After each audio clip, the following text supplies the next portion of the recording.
केरल के कोट्टायम और अलपुड़ा के कुछ इलाकों की बत्तखों में भी बीमारी फैलने की खबर है। भोपाल भेजे गए 8 सैंपल्स में से 5 में बर्ड फ्लू के लक्षण मिल रहे हैं। उधर राजस्थान में 250 से ज्यादा कौवों की मौत के बाद झालावाड़ जिले में बर्ड फ्लू की पुष्टि हो गई है।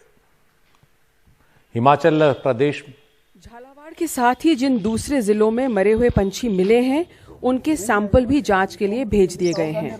सबसे पहले अभी हमारे पास के जो भी मुर्गी पालक हैं उनके सैंपल्स लिए जा रहे हैं। उनको सैंपल्स को वापस भोपाल ले भिजवाया जाएगा और वहाँ यदि संक्रमण नहीं पाया जाएगा तो ठीक है।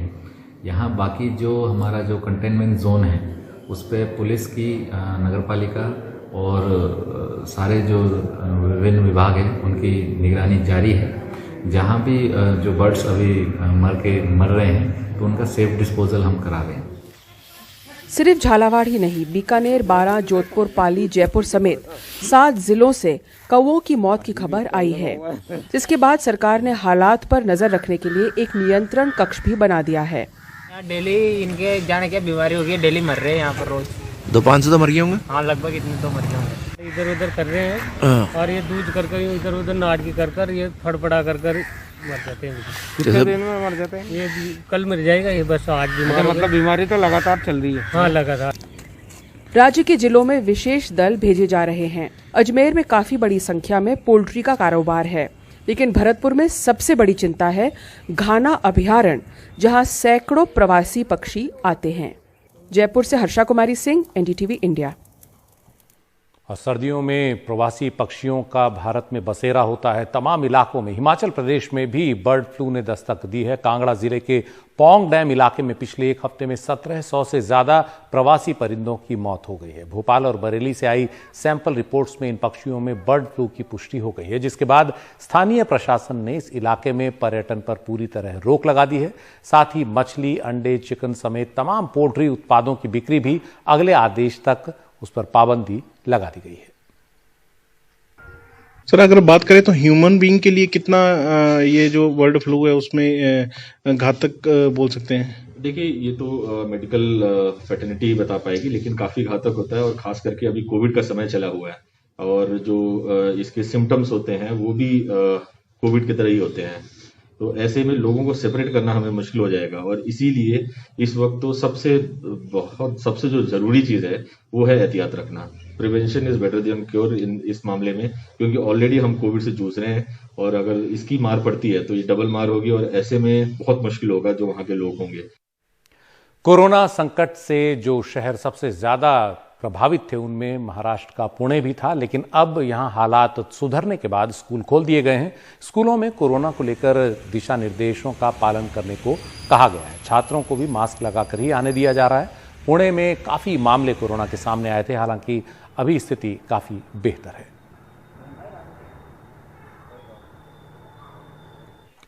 कर्नाटक में कोरोना वायरस के मामले तेजी से घटे हैं, लेकिन इसी वायरस के नए स्ट्रेन के मामले भी सामने आए हैं और एक सांस लेने की समस्या है सारी, इसके भी तेजी से बढ़ते मामले हैं जिनसे डॉक्टर्स अब चिंतित हैं। सारी सांस लेने में परेशानी से जुड़ी बीमारी है जो सर्दी खांसी भी जिसमें होती है।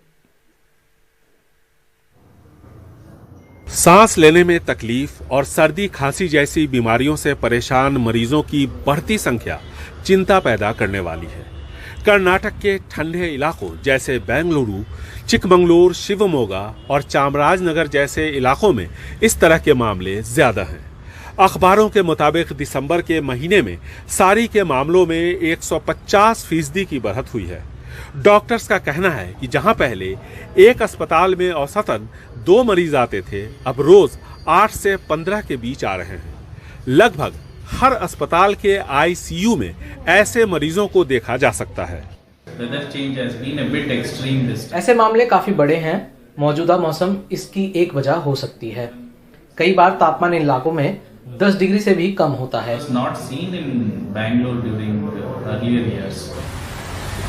40 साल से ऊपर या 15 साल से कम उम्र के बच्चों में भी इस तरह के मामले बढ़े हैं। कोरोना के मामले अब कर्नाटक में घटकर रोजाना 800 के आसपास रह गए हैं। रिकवरी रेट 90% है, लेकिन कोरोना के नए स्ट्रेन के 7 मामले और अब सारी की वजह से हालात बिगड़ने की आशंका से इनकार नहीं किया जा सकता। ठंड के मौसम में सारी के मामले बढ़ते ही हैं, क्योंकि मौसम इसकी एक वजह है। सांस लेने में परेशानी और सर्दी खांसी से पीड़ित हर एक मरीज का यहाँ कोरोना टेस्ट करवाया जा रहा है, क्योंकि सारी और कोरोना वायरस से पीड़ित मरीजों के बीच का फासला ज्यादा का नहीं है। एक्सपर्ट कमेटी ने भी कर्नाटक में कोरोना संक्रमण के दूसरे दौर की आशंका जताई है। ऐसे में सरकार और डॉक्टर किसी तरह की कोताही बरतना नहीं चाहते। बेंगलुरु से कैमरामैन गोविंद मूर्ति के साथ निहाल खिदवई, एनडीटीवी इंडिया।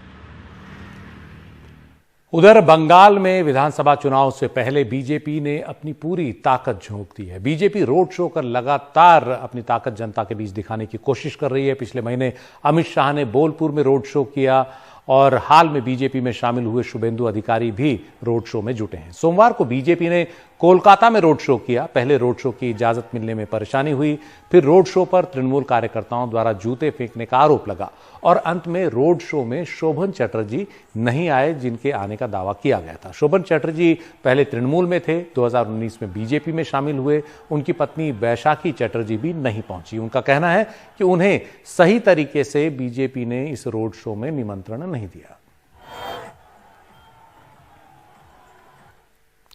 और उत्तर भारत के पर्वतीय इलाकों में बर्फबारी हो रही है। कश्मीर में भारी बर्फबारी हो रही है। जनजीवन पूरी तरह अस्त व्यस्त हो गया है। सड़क और हवाई यातायात दोनों बुरी तरह प्रभावित हैं। पिछले 3 दिनों से श्रीनगर एयरपोर्ट पर न तो कोई विमान उतरा है, न ही वहां से कोई उड़ान भरी गई है। दक्षिण कश्मीर में बिजली गुल होने से हाल और बुरा है।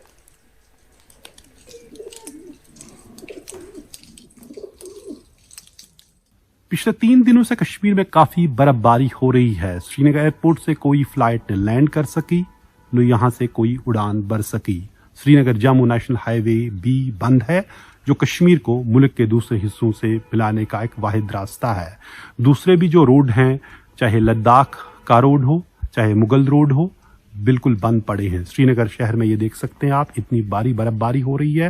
लेकिन सबसे ज्यादा बर्फबारी जो हो रही है साउथ कश्मीर के 3-4 जिलों में, जहां कुलगाम, अनंतनाग और शोपियां में भारी बर्फबारी हो रही है। कुछ जगहों पे 4 से 5 फुट बर्फ भी रिपोर्ट हुई है कुलगाम और शोपियां जिलों में।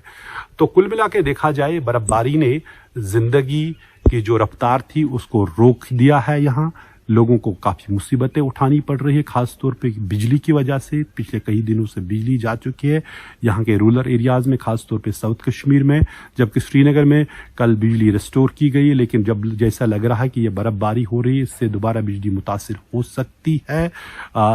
जो प्रशासन का कहना है कि वो रोड को साफ कर रहे हैं, मशीनें लगा रही हैं, लेकिन जिस तरह से बर्फबारी हो रही है, जो इंटीरियर रोड है उस पर काफी असर पड़ा है। खासतौर साउथ कश्मीर में जो इंटर डिस्ट्रिक्ट रोड है वो भी अभी तक बंद हैं।